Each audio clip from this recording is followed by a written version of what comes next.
The transport bay doors hissed open, and Lieutenant Kyle Harris stumbled through, blood streaming from a gash above his eye. His uniform was torn, his sidearm empty, and somewhere behind him the Krevethy boarding party was closing fast. He ran. The station's emergency lights painted everything red. Alarms screamed through corridors that should have been full of personnel, but were now tomb-silent.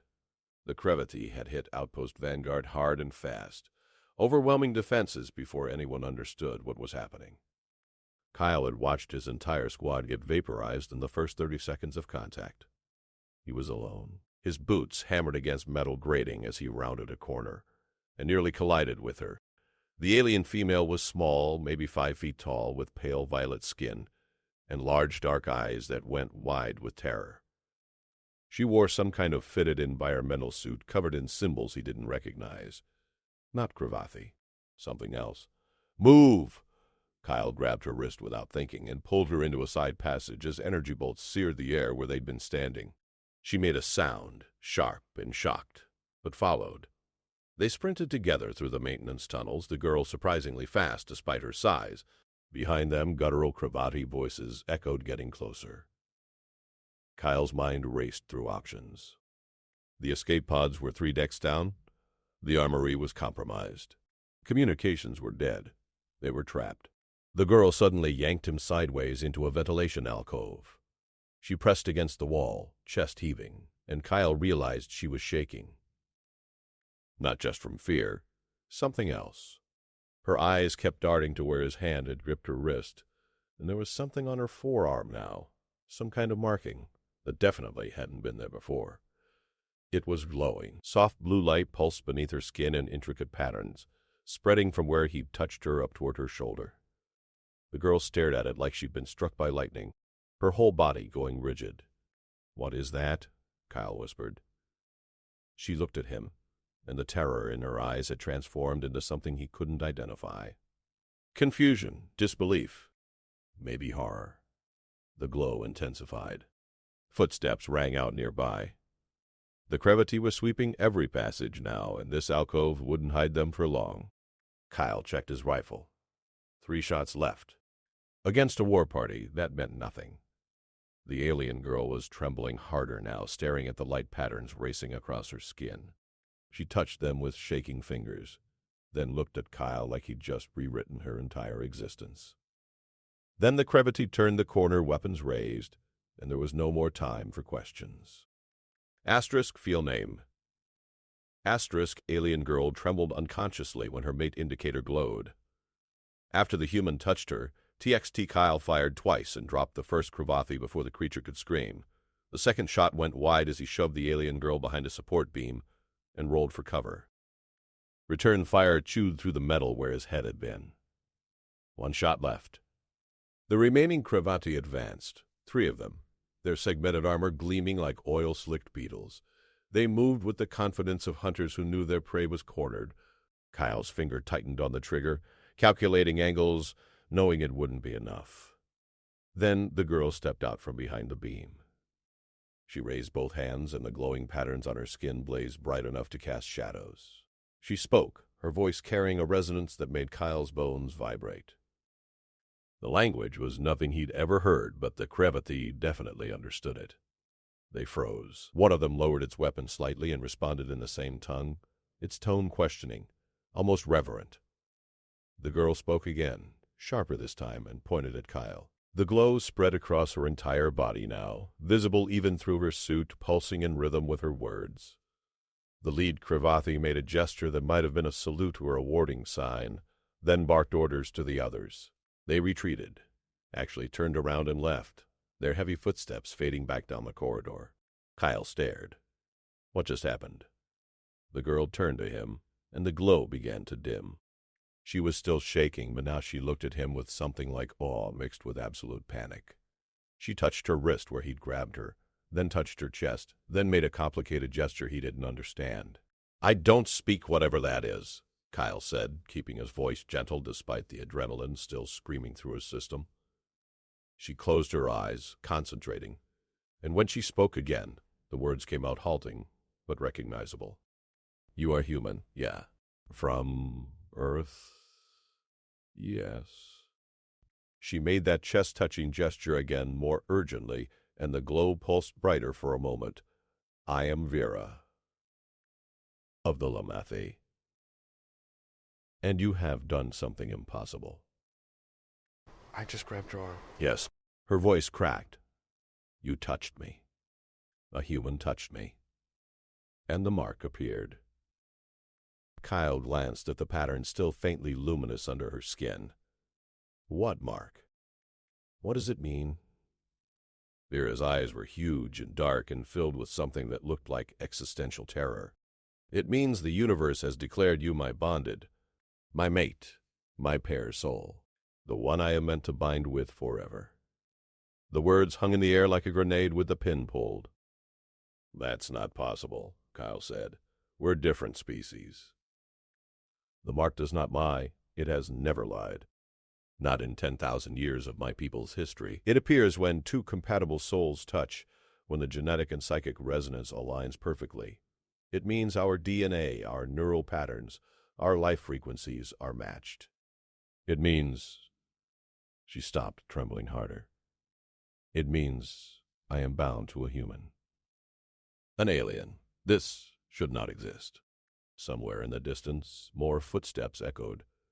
Different pattern, not gravity. Kyle's tactical mind kicked back into gear despite the insanity of what he'd just heard. Those Crevathi left because of this mark thing? They left because they saw it. Because attacking you would be attacking my bonded. Because the Limithi Accords state that any who harm a declared bond pair face extinction-level retaliation from our entire confederation. She looked at him with something between gratitude and resentment. You touched me and gave yourself immunity. You also bound us together in a way that cannot be undone. The new footsteps were getting closer, and these ones moved with military precision. Can you get us out of here? Kyle asked. Vera nodded slowly, still staring at the marks on her skin like they were a death sentence. My ship is docked on the outer ring. I came to negotiate trade agreements. I found chaos instead. And now I find you. Then let's move. We can figure out the cosmic marriage thing later. She flinched at the word marriage, but turned toward a maintenance hatch. Follow. Stay close. The mark will protect you from gravity, but not from station security systems or other threats. Kyle followed, rifle ready, mind reeling. 10 minutes ago, his biggest problem was not dying. Now he was apparently soul-bonded to an alien he'd just met, and she looked about as happy about it as someone facing a firing squad. The hatch led to a vertical shaft, and Vera moved like she'd mapped every meter of the station. They climbed in silence, the glow from her skin providing just enough light to see by. Why were the Crevathi here? Kyle asked as they reached a junction.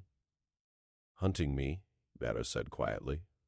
The Limithi have something they want. Technology they cannot be allowed to possess. I was sent to ensure humanity remained neutral in the coming conflict. She glanced back at him, and her expression was complicated. That plan has become significantly more difficult, now that my body has declared a human my eternal partner. She pushed through another hatch, and they emerged onto the outer ring. Through the viewports, Kyle could see stars and the curved bulk of Outpost Vanguard's main structure. 3 ships were docked here. 2 were clearly Crevathi assault craft. The third was smaller, sleeker, with lines that suggested speed over firepower. Vera headed for it, then stopped so suddenly that Kyle nearly crashed into her. A figure stepped out from behind the Limithi ship. Human. Female. Wearing a captain's uniform that Kyle didn't recognize from any Earth fleet. She was pointing a plasma pistol directly at Vera's chest, and her smile was cold as vacuum. Well, the woman said. This is interesting. Asterisk field name A. Alien girl trembled unconsciously when her mate indicator glowed after the human touched her. Text. The woman's pistol didn't waver. She was tall, dark-haired, with the kind of scars that came from years of combat. Her uniform bore no insignia Kyle recognized, but the way she carried herself screamed mercenary. Captain Lydia Cross, she said, eyes flicking between Kyle and Vera. And you must be the Limithi delegate everyone's so excited about. Vera's hand moved to Kyle's arm, a protective gesture that made the marks on her skin flare brighter. "You are not station personnel," sharp observation. "I'm here on behalf of people who pay better than station wages." Lydia's gaze locked onto the glowing patterns. "That's new. That's a bond mark. You actually bonded with a human?" She laughed, but there was no humor in it. "The Crevity are going to lose their minds." Kyle kept his rifle low but ready. "You working for them?" "I work for whoever pays. Right now that's the Vescan Combine. They want the Limothy neural bridge technology, and they want it before the Crevity get it. Your girlfriend here knows where it is." "I am not his girlfriend," Vera said tightly. "And the technology is not for sale." "Everything's for sale, sweetheart. You just haven't heard the right price yet." The standoff held for 3 seconds. Then the docking bay doors exploded inward. Crevity warriors poured through, but these weren't the regular troops from before. These wore elite armor, black and crimson, and they moved with terrifying coordination. Kyle counted 8 before he stopped counting and started shooting. His last round took one in the neck joint. Then the rifle clicked empty, and he threw it at another, drawing his combat knife because dying armed felt better than dying helpless. Lydia swore and opened fire, her plasma pistol turning one Crevity into a screaming torch. Vera pulled Kyle behind a cargo container as energy bolts turned the air into a laser-light show of death. "The ship!" Vera shouted over the chaos. "We have to reach the ship!" They ran. Lydia provided covering fire, dropping 2 more Crevity before her pistol overheated. She ducked behind a support strut as return fire melted the metal above her head. Kyle and Vera reached the Limothy ship's boarding ramp. Vera pressed her palm to a scanner and the hatch began to open, agonizingly slow. Behind them, the Crevity were regrouping for a final push. Lydia sprinted from cover, plasma pistol cycling back online. She was 10 meters away when one of the Crevati got a clean shot. The bolt caught her in the shoulder and spun her around. She went down hard. Kyle moved without thinking. He charged back into the kill zone, grabbed Lydia under her good arm, and hauled her toward the ramp. Energy bolts seared past his head, close enough to smell ozone. One grazed his leg and he stumbled but kept moving. They reached the ramp. Vera was inside, hands flying over crystalline control panels that pulsed with light. The ship's interior was all flowing curves and bioluminescent displays, beautiful and completely alien. Kyle dragged Lydia inside and the hatch slammed shut. Something heavy impacted the hull, but the ship was already lifting, thrusters burning bright enough to flash blind the Crevati still firing from the deck. Outpost Vanguard fell away beneath them. Through the viewport, Kyle saw more Crevati ships breaking from the station, pursuit craft with weapons hot. "Can you outrun them?" he asked. Vera's hands moved across the controls like a pianist playing a concerto. "Outrun them? No. Limothy ships are built for diplomacy, not combat. We have minimal weapons, minimal shielding." "So we're dead." "Not necessarily." She glanced at him, and the bond marks flared. "There is a way, but you will not like it." On the floor, Lydia groaned and clutched her shoulder. The wound was bad, cauterized but deep. She looked up at Kyle through pain-glazed eyes. "You came back for me? Why?" "Couldn't leave you." Stupid human instinct. She tried to laugh, but it came out as a cough. "That's going to get you killed."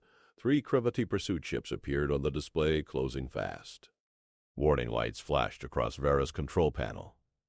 "What's this way I won't like?" Kyle demanded. Vera took a breath. "The bond mark connects us. Our neural patterns are synchronized now. If we complete the first stage bonding ritual, I can link your mind to the ship's navigation system. Humans have something Limothy do not. You have what you call intuition, split-second tactical decision-making, the ability to see patterns in chaos. You want to plug my brain into your ship. I want to merge our consciousness temporarily so the ship can use your combat instincts while I handle the technical piloting. Together we could outmaneuver them." Kyle stared at her. "What happens if it goes wrong?" Our minds could fuse permanently. We could both die. We could survive but lose our individual identities. The ship rocked as the first Krebethi shots found range. Shields flared and began to fail. Or we die in the next 60 seconds when they destroy us. Choose quickly. Lydia laughed again, delirious, bonding with an alien. That's got to violate some kind of regulations. Kyle looked at Vera, at the marks glowing on her skin, at the terror and determination in her eyes. The ship shuddered again, harder this time. Alarms wailed. He held out his hand. Do it. Vera's fingers intertwined with his, and the world exploded into light. Kyle felt himself dissolve. His consciousness expanded like water poured into an ocean. He could feel Vera's thoughts, her memories, her absolute terror at what they were doing. He could feel the ship around them, every system, every circuit, every thruster firing. He could feel the Krebethi pursuit craft closing, could predict their firing patterns 3 moves ahead. His mouth moved, but the voice was doubled, his and Vera's speaking in perfect unison. Hard starboard. Dive. Thrust sequence Gamma 7. Now. The ship twisted through space like a living thing. Krebethi fire missed by centimeters. Kyle and Vera saw the pattern, saw the gap, threaded through impossible angles. The Limothy vessel danced through the firestorm, momentum, and mathematics, and pure human intuition blended with alien precision. They cleared the kill zone. Jump coordinates materialized in their shared mind. Engaging faster than light, they said together. Hold on. Reality stretched. The Krebethi ships fell away into nothing. And then there was just darkness, and the sound of 2 hearts beating in perfect synchronization. Asterisk feline name. Asterisk alien girl trembled unconsciously when her mate indicator glowed after the human touched her. Text. Kyle woke up tasting purple. His eyes snapped open and the sensation faded, but the wrongness remained. He was lying on something soft that adjusted to his body temperature. The room around him curved like the inside of a shell, all smooth surfaces and gentle light that seemed to come from nowhere and everywhere. Vera sat beside him, watching. The bond marks had spread further across her skin, visible even on her neck now, creeping toward her face. She looked exhausted. How long? Kyle's voice came out rough. 6 hours. We made 3 jumps. We are far from Krebethi space now. She hesitated. How do you feel? Kyle sat up and immediately regretted it. His head spun with sensations that weren't his own. He could smell something sweet that wasn't in the room, could hear harmonics beneath the ship's ambient noise, could feel Vera's pulse like it was his own heartbeat. I can feel you, he said. In my head. Is that normal? No. The first stage bonding should have been temporary, a brief neural link for the emergency. Vera's hands twisted together anxiously, but we synchronized too deeply. The bond has progressed to stage 2. Our neural pathways are beginning to merge permanently. Meaning I can feel you too, your fear, your confusion, your need to protect others even when it endangers you. She touched her neck where the marks had spread. Meaning this will not fade. Meaning we are becoming something neither human nor Limothy, something new. Kyle processed that. Tried to find anger or fear, but mostly just felt tired. Can it be reversed? I do not know. This has never happened between species before. The mark should not have appeared at all. Vera looked away. My people will consider me contaminated. Yours will consider you compromised. We have both become exiles by touching each other. Footsteps echoed from the corridor. Lydia appeared in the doorway, her shoulder wrapped in some kind of gel bandage that glowed faintly. She looked better, color back in her face. Nice speech, she said. Very tragic. But we have bigger problems. Kyle stood, using the wall for support. What problems? Lydia gestured, and a holographic display materialized in the air. It showed a star map with multiple red indicators converging on a single point. While you two were having your psychic moment, I accessed the Limothy databases. Turns out Vera here isn't just a trade delegate. She's carrying genetic sequencing data for the neural bridge technology. Data that's encrypted and keyed to her biology. Data that every major power in this sector wants. I was bringing it to Earth, Vera said quietly. Humanity was supposed to be neutral ground, a place where the technology could be studied without triggering a war. That was before the Krivathi attacked, before everything changed. Well, it's changed even more now. Lydia expanded the display. The Veskin Combine has put a bounty on both of you. 10 million credits. The Krivathi want you dead for violating some kind of sacred bonding law by marking a human. And there's a third player now. The Meridian Collective. They're sending warships. Kyle studied the map. Where are we headed? Refuge Station. It's a neutral port in the outer reaches. No allegiances, no extradition treaties.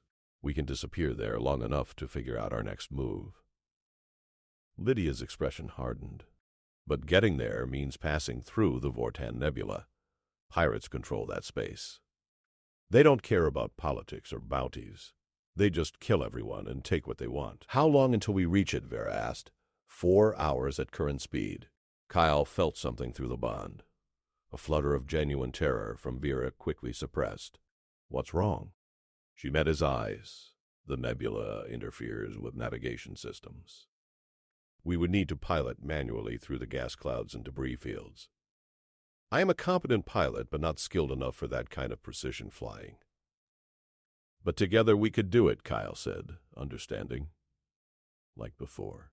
It would require completing stage 3 of the bonding, full neural integration. After that, there is no separation. Ever. We would be permanently connected, sharing thoughts, emotions, memories. You would live with me in your head for the rest of your life. Lydia whistled low. That's one hell of a commitment for two people who met 6 hours ago. Kyle felt Vera's emotions bleeding through the bond. Fear, shame, loneliness. And underneath it all, a desperate hope that she wasn't alone anymore. That the universe hadn't just cursed her, but maybe, impossibly, given her something precious. He also felt his own emotions reflected back through her. The need to survive, the instinct to protect, and something else, something growing in the space between their merged thoughts. Not love, not yet, but the foundation of it. Understanding. Acceptance. We don't have a choice, he said. We either bond completely, or we die in the nebula. Simple math. It is not simple, Vera whispered. You would be bound to an alien forever. Your people would never accept you back. You would be giving up your entire life. My entire life got vaporized when the Krivathi hit the station. My squad is dead. My home is gone. And whether I like it or not, I can already feel you in my head. Kyle held out his hand again. Maybe that's not a curse. Maybe that's just what happens next. Vera stared at his hand like it was a precipice. Then, slowly, trembling, she took it. The bond marks blazed across both of them now, spreading over Kyle's skin in patterns that mirrored Vera's. The light was blinding. Lydia turned away. I'll prep the ship for nebula entry. You two do whatever weird alien marriage thing you need to do. Just try not to break the vessel with your psychic connection. She left them alone in the chamber, two beings from different worlds standing at the edge of something irreversible. Vera's voice was barely audible. I am sorry for all of this. You deserved better than to be bound to me. Kyle felt her self-loathing through the connection. Centuries of limited cultural programming telling her that cross-species bonding was wrong, impossible, shameful. He also felt his own response forming, not in words but in pure emotion transmitted directly into her mind. Gratitude. For saving his life. For trusting him enough to link their minds. For being brave enough to face this with him instead of running. Vera gasped as she felt it, her eyes going wide. We do this together, Kyle said. Stage 3. Full integration. Whatever that means. Whatever that means. Vera echoed. They held hands, and somewhere between one heartbeat and the next, two minds became one. Asterisk feel lame. Asterisk alien girl trembled unconsciously when her mate indicator glowed after the human touched her. XTX, the Vortan Nebula, filled the viewports like a painting done in poison. Green and violet gases swirled through fields of shattered asteroids, beautiful and deadly. Static washed across every sensor as the ship crossed the boundary. Kyle felt the transition through two sets of senses simultaneously. His human eyes saw the colors. Vera's limited perception registered energy patterns and gravitational fluctuations invisible to him. Together, they saw everything. Nebula entry in 30 seconds, Lydia called from the rear compartment where she was monitoring life support. Try not to crash us into a rock. Kyle and Vera sat side by side at the control interface. Hands linked, minds merged. Speaking felt unnecessary now. They thought in unison, piloting with a precision neither could achieve alone. The ship dove into the clouds. Visibility dropped to almost nothing. Sensors screamed contradictory data. Navigation became pure instinct. Kyle's combat-honed reflexes blended with Vera's understanding of the ship's capabilities. They banked left 3 seconds before debris appeared in their path. Rolled inverted to avoid a gas pocket that would have corroded the hull. Threaded through asteroid fragments moving at killing speed. It was terrifying and exhilarating and utterly intimate. Through the bond, Kyle experienced Vera's memories. Her childhood on a world with 3 moons. Her training in the diplomatic corps. The loneliness of being the first of her generation to leave their home system. The shame she carried for being too curious, too willing to question limited traditions. Through the same connection, Vera lived Kyle's past, military academies, and war games. The brother he'd lost to a transport accident. The reason he'd volunteered for frontier duty, running toward danger because staying still meant thinking too much. The guilt he carried for surviving when others died. They understood each other completely now. Every flaw, every strength, every secret fear. Contact, Vera and Kyle said together. 3 ships bearing 270. Pirate configuration. The vessels appeared on sensors, predatory shapes emerging from the gas clouds. They moved to intercept, spreading into attack formation. Lydia's voice crackled over the comm. Can we outrun them? No. They're faster and know these currents better than we do. Then what's the plan? Kyle and Vera smiled with 2 mouths. We go through them. The Limothy ship accelerated directly at the pirate formation. Warning shots flashed past the hull. The pirates expected them to break off, to flee or surrender. Standard prey behavior. Instead, Kyle and Vera pushed the ship into a spiral roll that no conventional pilot could maintain in the nebula's interference. They dropped beneath the firing solution, used an asteroid for gravitational assist, and came up behind the pirate formation before the enemy could compensate. Impossible, one of the pirate captains broadcasted. No one flies like that in the nebula. We do, Kyle and Vera replied, and pushed the engines past recommended limits. The ship wove through the debris field like thread through a needle. The pirates pursued, but their coordination broke down in the chaos. One collided with an asteroid trying to match their maneuvers. Another lost them in the gas clouds and fired blindly, hitting their own ally. The third ship was more persistent. It stayed on their tail, weapons hot, getting closer with each passing second. We cannot shake them, Vera's voice said. Then we use the nebula against them, Kyle's voice answered. They were still speaking in unison, but individual thoughts were starting to separate again, 2 minds working together instead of merged completely. The Stage 3 bond was stabilizing, finding equilibrium. Kyle and Vera saw the energy signature ahead, a massive gas pocket, unstable and ready to ignite. Conventional wisdom said to avoid it. Every survival instinct screamed danger. They flew straight toward it. The pirate ship followed, gaining ground, confident in the kill. Its captain didn't see the trap until too late. Kyle and Vera fired the ship's minimal weapons, not at the pirate, but at the gas pocket. The energy discharge ignited the entire cloud in a chain reaction that turned the nebula into a temporary star. The pirate ship vanished in the explosion. The Limothy vessel surfed the shockwave, using the blast to accelerate beyond the debris field. Alarms wailed as the hull temperature spiked, but they were already through, breaking out of the nebula into clear space. Refuge station hung in the distance, a massive ring-shaped structure bristling with docking ports and weapon emplacements. Neutral ground. Sanctuary. Kyle and Vera separated their hands. The bond remained but loosened, no longer all-consuming. They could think independently again, though each always felt the other's presence like a shadow behind their own thoughts.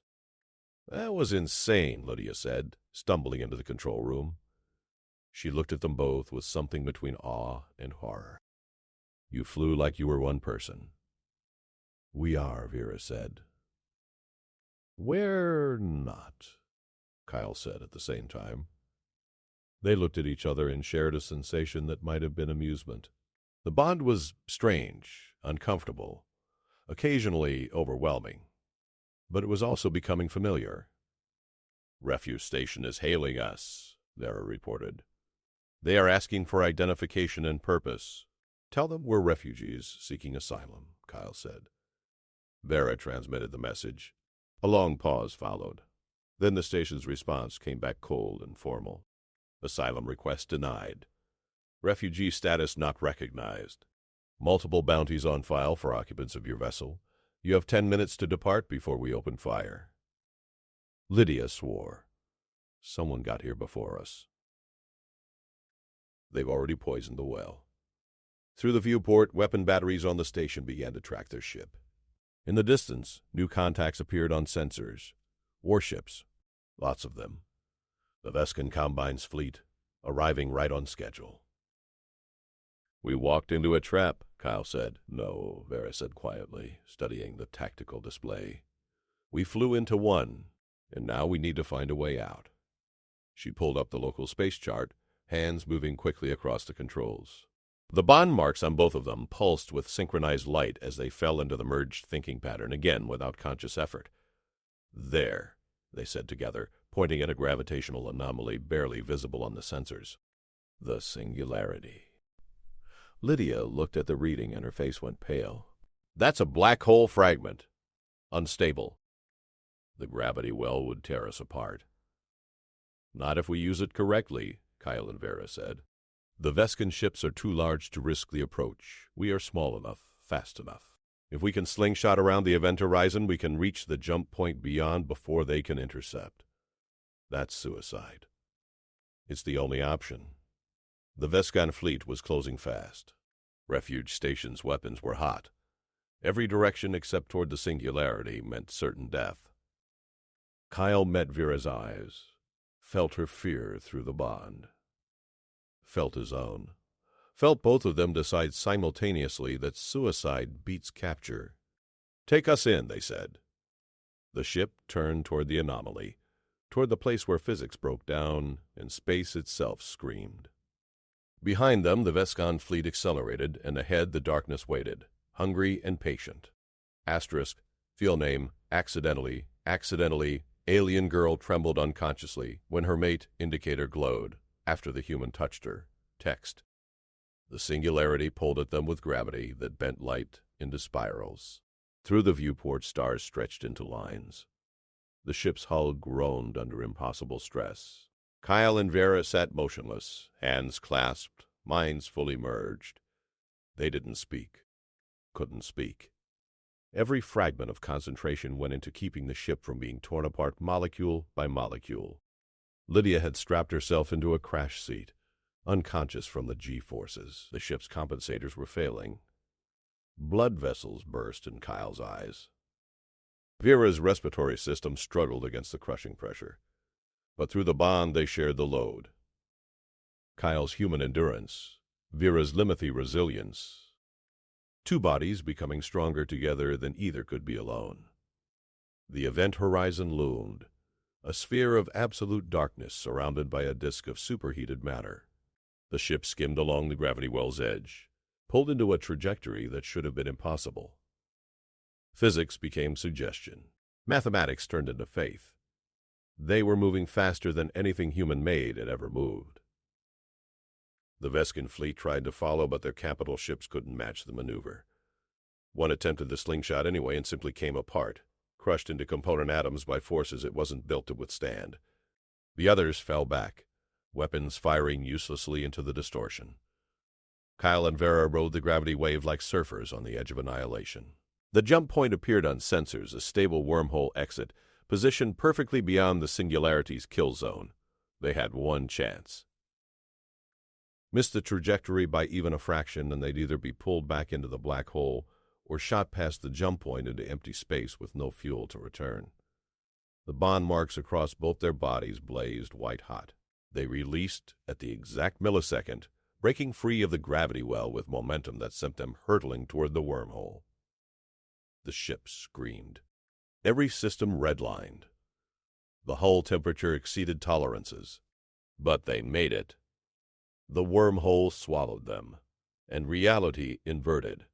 Space became time, became color, became music, became nothing and everything simultaneously.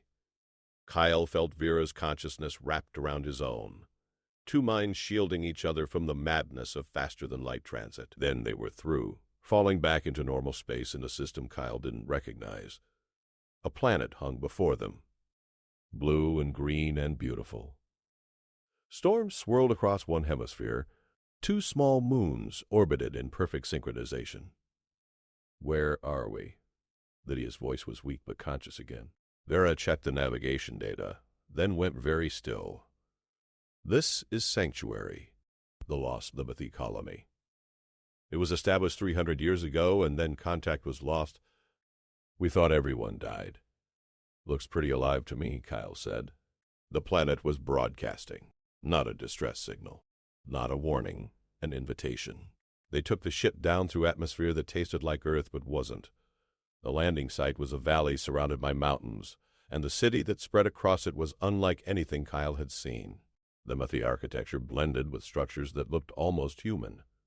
Gardens mixed with technology. Order merged with wilderness. People emerged as the ship touched down. Limothy. Human. And others. Beings that seemed to be something in between. They all bore bond marks, glowing patterns that marked them as paired, as merged, as something new. An elderly Limothy woman approached, her bond marks so extensive they covered nearly her entire body in intricate light. Beside her walked an old human man, marked identically. They moved in perfect synchronization. "Welcome," they said together, their voices overlapping. "We have been waiting for you." Kyle and Vera descended the ramp, still holding hands. Lydia followed, silent for once. "I don't understand," Vera said. "This colony was lost. How did you survive?" "How did humans get here?" The bonded pair smiled with two mouths. "We did not survive. We evolved. The first bonding happened by accident, like yours. A Limothy colonist and a human explorer who crashed here. The mark appeared. They thought it was a curse. It became a blessing," the human half continued. "We discovered that bonded pairs could do things neither species could do alone. We could terraform faster, build better, think deeper, create beauty that neither human nor Limothy art could achieve separately. The bond marks spread," the Limothy said. "More humans arrived. More Limothy came seeking what we had found. We built this world together. We became proof that the universe sometimes knows better than we do about who belongs together." Kyle felt Vera's emotions through their connection. Wonder, relief, hope blooming like flowers after rain. "You are the first bonded pair to find us in 20 years, the elderly couple said. "We had begun to think the galaxy had forgotten that connection was possible, that love could transcend species."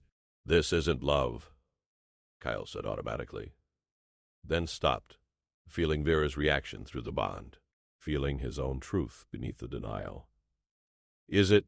Vera looked at him, really looked at him, and through the bond he felt everything she felt. Terror. Gratitude. Affection growing into something deeper.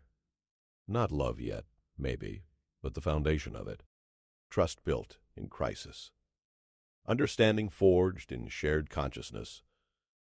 Two people who'd become something more together. I do not know, she said honestly. But I know I do not want to be without you. Even if the bond broke tomorrow, I would choose to stay connected. Is that love? I think it might be the start of it, Kyle said. Lydia cleared her throat. This is very touching, but what about the people hunting us? The Veskin Combine. The Crevity. Everyone with a bounty on our heads. The bonded elders smiled. Sanctuary is protected. The gravity anomalies make it difficult to find, and the bonded pairs here have built defenses that would make invasion costly beyond measure. You are safe here, as safe as anyone can be. And if we want to leave, Kyle asked, then you leave. Sanctuary is not a prison, but it is a home for those who need one. A place where bonded pairs can exist without shame or fear, where human and Limothy can build something beautiful together. Kyle looked at Vera, felt her looking back, felt both of them standing at a crossroads. They could stay, build a life here among others who understood the bond, find peace.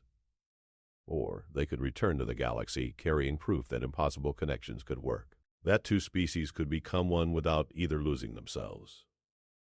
Through the bond, they made the decision together. We'll stay, Kyle said, for now. Until we figure out what comes next. What comes next, Vera added, squeezing his hand. The bond marks pulsed with gentle light, and above them, Sanctuary's twin moons rose into a sky that was both familiar and utterly alien. A sky that belonged to neither humans nor Limothy, but to something new, something better, something worth fighting for. Kyle felt Vera's consciousness alongside his own, a permanent presence that no longer felt like an invasion, but like coming home. They stood together on a world that shouldn't exist, proof that the universe sometimes made beautiful mistakes.